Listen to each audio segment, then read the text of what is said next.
2 करोड़ रुपए जो हजम कर गया बीजेपी का नजदीकी व्यक्ति था, उसका नाम एफआईआर में नहीं।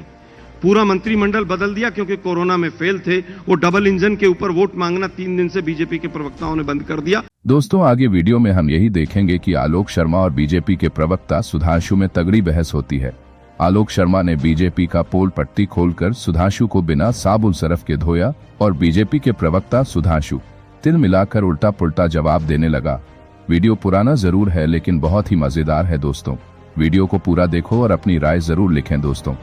वीडियो पसंद आए तो वीडियो को लाइक करें और चैनल को सब्सक्राइब करें। आप इस बात पर नहीं, मैं छोटी सी बात सुधांशु भाई 10 सेकंड में और दे दीजिए। अभी बात मोरबी से शुरू हुई। चौकीदार पकड़ लिया है, टिकट कलेक्टर जो टिकट बांट रहा था उसको पकड़ लिया है, और वो 2 करोड़ रुपए जो हजम कर गया बीजेपी का नजदीकी व्यक्ति था, उसका नाम एफआईआर में नहीं। पूरा मंत्रिमंडल बदल दिया क्योंकि कोरोना में फेल थे। वो डबल इंजन के ऊपर वोट मांगना 3 दिन से बीजेपी के प्रवक्ताओं ने बंद कर दिया। जुम करो। अरे बहन चो, क्योंकि 40 टिकट बदल दिए, पूरा मंत्रिमंडल के टिकट काट दिए। जो लोग आवाज उठाते थे उनके यहाँ 12 घंटे में इनकम टैक्स की रेड पहुंच गई भुज जिले के अंदर।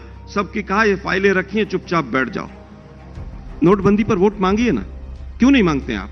कोरोना पर वोट मांगिए ना कि बहुत अच्छा हैंडल किया था, क्यों नहीं मांगते आप? मोरबी में आपने एसआईटी बनाई, वो डीएम ने बनाई, पीएम ने बनाई, सीएम ने बनाई। बता के जाइएगा इंडिया टुडे के कॉन्क्लेव में कि ये एसआईटी किसने बनाई, किसके ऑर्डर से एसआईटी बनी, बताइए जा। आप कितने मोदी साहब वहां पर संवेदनशील थे? पूरा देश जानना चाहता है कि ये एसआईटी डीएम ने बनाई है, सीएम ने बनाई है या पीएम ने? उत्तर दीजिए। अभी मजा आएगा ना भिड़ो। एक काउंटर क्वेश्चन है जिसके बाद मैं उनके पास जाऊंगी। आपने अभी भी राहुल गांधी और आपका शीर्ष नेतृत्व प्रचार के लिए क्यों नहीं आ रहा, इसका जवाब नहीं दिया। ऐसे ही उत्तर प्रदेश में लखीमपुर खीरी, हाथरस, आप लोगों ने एक एक घटनाओं को सबसे बड़ा चुनावी एजेंडा बनाया। क्या नतीजा हुआ? Clean sweep. चाहे वो लखीमपुर खीरी हो, हाथरस हो, जहां जहां पर प्रियंका गांधी भी गई थी प्रचार करने के लिए, और ऐसे वक्त पर लोगों की संवेदना के लिए, उन जगहों को भी बीजेपी ने क्लीन स्वीप कर लिया। सर, आपका भरोसा किस पर करें कांग्रेस पार्टी में? कौन है जो गुजरात को लीडरशिप देगा? आप चेहरा बताइए, नाम बताइए। कांग्रेस का लीडरशिप क्या है गुजरात? देखिए, रुको जरा, सब्र करो। गुजरात में 27 साल अगर हम पावर से बाहर हैं, उसके बावजूद अगर जनता हमें 79 सीट्स दे रही है और 2 अलायंस को दे रही है, 27 साल कोई भी पार्टी अगर पावर से बाहर रहेगी, उसके बाद आप पूछेंगे कि चेहरा कौन था और कौन नहीं था। आज सवाल यह होना चाहिए, रूपानी जी का टिकट क्यों काटा गया? तमाम नितिन पटेल जी और तमाम मंत्रिमंडल का जो 50-50 हजार वोटों से जीते थे, क्या इतनी भारी एंटी इनकम्बेंसी थी? सवाल तो यह है। आज बात तो सही है। हम पूछ रहे हैं सीधा सीधा, माननीय राहुल गांधी जी भी आएंगे, सब लोग आएंगे, लेकिन देश के प्रचार मंत्री गुजरात में इतना समय क्यों बिताना पड़ रहा है? अगर 27 साल में इतना काम किया है तो। एक और मैं सवाल छोटा सा जोड़ना चाहता हूं। 5 एसआईटी बनी है पिछले 5 साल में, मोरबी के साथ जुड़ा हुआ है। बदल देते हैं, कभी सीएम के साथ साथ पूरा कैबिनेट बदल देते हैं, 38 लोगों के टिकट काट लेते हैं। कांग्रेस से आए हुए 20 में से 10 को आप टिकट दे देते हैं। क्या हाल है? देखिए, हम आपको इस बात का बिल्कुल क्लियर कट उत्तर दे रहे हैं। पहले तो मैं कह देना चाह रहा हूं, जो आपने कहा ना कि हम बड़े खुश होंगे, खुश होने की कोई बात नहीं है। ये जो तीसरी पार्टी है ना, इसका जोर नहीं है, सिर्फ शोर है। कैसा लगा मेरा मजाक? इसलिए उसमें कोई खुश होने की जरूरत नहीं है। दूसरा मैं ये कहना चाहता हूं कि जो आपने कहा सीएम बदलते हैं, देखिए बहुत स्पष्ट बात थी। जब श्री नरेंद्र मोदी जी हटे, आनंदीबेन पटेल जी मुख्यमंत्री बनी।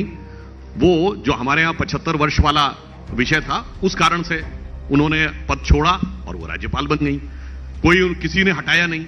विजय रूपाणी जी बने, 5 वर्ष तक मुख्यमंत्री रहे, और उसके बाद भूपेंद्र पटेल जी बने हैं और उनके नेतृत्व में हम चुनाव लड़ रहे हैं। इसमें ना किसी को हटाना है, ना किसी को अलग करना है। हाँ, मगर अभी जो आपने सवाल पूछा जिसका जवाब नहीं दे पाए, वो ये था कि भाई ये भारत जोड़ो यात्रा चल रही है, वो उसमें ना गुजरात है और ना हिमाचल था। चलिए कोई बात नहीं, वो कहेंगे हमें राजनीति नहीं करनी है। हमारे में तेरे बाप को मत सिखा, चल।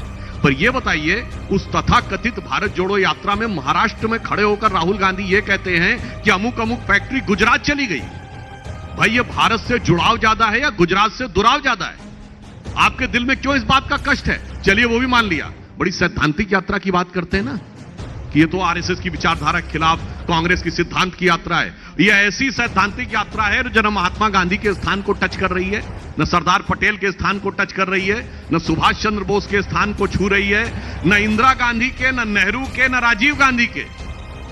पिछले चुनाव में तो बहुत मंदिर मंदिर घूमते थे भगवान का दर्शन करने के लिए, और इस चुनाव में रिमोट सेंसिंग सैटेलाइट के थ्रू दूर दूर से वो देख रहे हैं और कह रहे हैं कि पूरा हम चुनाव जो है करने को तैयार हैं। पर मुझे एक लाइन याद आती है, वो समझ ही नहीं पाते मुझे कहां जाना कहां नहीं जाना है।